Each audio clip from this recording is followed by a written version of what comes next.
Hello, Dave the Sign Guy here, and I thought I would give you a long overdue video of where I'm at with my van build. Hasn't come a long way, but that's because I've actually been making a living. So let's check it out.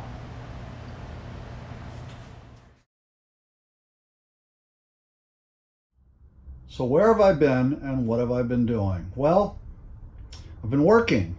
I had a pretty busy winter, which is unusual for this northeast of New York area, but this winter was a really busy winter. So my fun projects had to kind of be put on hold. However, I did make a little progress on my van build here. Not so much of the build out as much as working on the walls and everything. So what have I got done? Well, let me just get right to it. I have skinned all the walls, so all the walls are now finished as far as the 4 sides, or 3 sides in a van. It's all covered in 063 white aluminum. I've made the indentations for the bed area, and I probably can't see it really well in this video, but I've got an indentation to allow for a queen size bed, and I should say just short of a queen size bed lengthwise, but a full 60-inch widthwise. So should be fairly comfortable for the wife and I. As I said, the walls are done. I've got 2 sections or 2 panels of my roofing done and 2 more panels to go, all insulated, of course. What did I use for insulation? Well, I'm glad you asked. I actually it's a several layer process, and it's what took me a little while. I put rattle trap on everything first, on all the bare aluminum. That helps on just noise in general from the metal, so that it doesn't transition into the van whatsoever. On top of the rattle trap, I did something I haven't found anybody else do, but for me, I thought it was a good idea. I used 1/4-inch Coroplast, and that's a corrugated plastic, and I glued that to the rattle trap. What that did is it gives me a 1/4-inch air gap between the metal and rattle trap and the next layer of insulation, which I then put 1.5 inch pink insulation, pink foam insulation. Then I proceeded to start to put up whatever bracing I needed for the walls, and the next layer of insulation is kind of like Reflectix, but not exactly the same material. It's kind of got a foam core to it, a foam center with a Reflectix style metal coating on both sides, and I glued that to the panels themselves before I actually mounted the panels to the walls. Now there's actually, again, another space between the wall and the actual pink insulation. And that air barrier between the pink insulation, air barrier, and then I'm going to call it Reflectix for lack of a better word, that is mounted to the wall, that is another air gap which helps with sound, moisture, and heat deflection, or just the opposite if it's cold outside, keeping heat in. So that's where I'm at right now. I've got 2 more roof panels. As you can see, I still have exposed areas along the top edges, including the back. I will be taking the same 063 white aluminum and bending 45-degree angles. This is where most of my wiring is going to run for the van as far as electronics or electrics for lighting, power, all those things. I'm not going to be this is not going to be a van build series. I don't know if I said that before. This is more of a follow me along my journey of building, so to speak. But anyway, yeah, so that's where I'm at right now on the build itself. I plan on putting a piece of aluminum in the back here to cover this area as well. And then I'll put back in the original door light, and also I'll put back in the original door light that's over by the sliding glass door that comes on and off automatically when you enter or exit the vehicle. So now what I'm going to do is I'm going to turn the camera around and give you a better view of where I'm at and how far I still have to go, which is the whole build still basically. But once the walls are up, that part should start to smoothen out.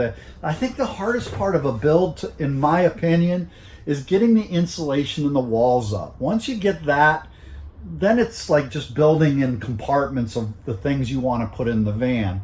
I'm not studding out the van or any of that stuff. I'm actually going to build things in compartmental areas. For example, the next section will be the lower wall for the front of the bed that under the bed, which will contain all the electronics on the right side, water on the left, and the center will be storage. So here's the very back of the van, and with this iPhone camera, it's not always easy to give you the full view, but down low, that's your water inputs, both city and storage. So I'll have a 26-gallon water tank that'll be there with the pump and filters and water heater. I am putting a RO water system in here so that we can drink any water almost anywhere. That's the indentation. I'll get a little bit closer that I left. Everybody sees it, keeps asking me if I'm going to put a window here. That's not what's happening. It's just to give that extra bit of room to make sure I can maximize the width for our bed. Again, here's the upper corners that I will be putting that 45-degree aluminum all the way down. A lot of things, except for where this bed is, above the bed you'll see that 45-degree aluminum. But once you get from this point of the bed forward, that will be cabinet. And even though I'm still putting the 45 there, because when you open the cabinet, I don't want to see all that. It'll still be covered. All that 45 will be covered. And on this side, again, even though I'll have 45 there, is a cabinet going from about the door here all the way down. That's where clothes and food and things like that will be stored. And then of course over the door, that's where all my electronics are going to be, as far as buttons and readouts and things like that for the solar and lights and everything else. Now, again, on the roof you can see the what do you call it? The pink insulation, and one of my 2 MaxxAir fans. And I think those are going to make a big difference on airing this thing out. And let's see, so yeah, right here you can see the corner. This is where that wall divider is going to go all the way across to that wall. And in the middle will be a drawer section and lower cabinets. This will be the kitchenette side. And on this side will be the porta pot, which will be disguised as a seat. And then another set of cabinets with not just a cabinet top, because you can't get enough cabinets in a van, right? Enough storage. I've actually finished the trim I'm using for the inner window here. I actually printed it on my 3D printer and pieced it all together so that it has a nice finished look to it. I still haven't decided what I want to do with this raw van area right here. I painted it, I primed it white. I still want to paint it white, but I may put some kind of trim cover over that just to make it look a little more polished.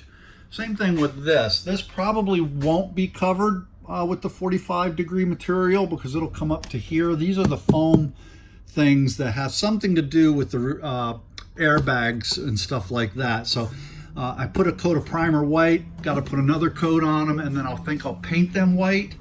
And I think it'll just, rather than trying to hide it in some way, shape, or form and compromise the safety of the van, I'll just get them a good coat of white, and I don't really think they'll be noticeable. The bottom ones I'm going to leave black because they kind of meld with the door and the interior overall. The wall, again, the ceiling will come all the way up to this point, and I'll tap in just behind here to bolt everything in because that's obviously got a ridge going across here, which matches this ridge right here. That'll be nice because then I'm going to put a metal strip on top of the white aluminum itself, and that'll just give a good finished look and look polished off. So it's not a long video. I just wanted a quick touch base and let you know I'm still in existence and got a long way to go, and I will try to be a little more forthcoming with videos. This is Dave the Sign Guy signing off, and I'll talk to you soon. Thank you.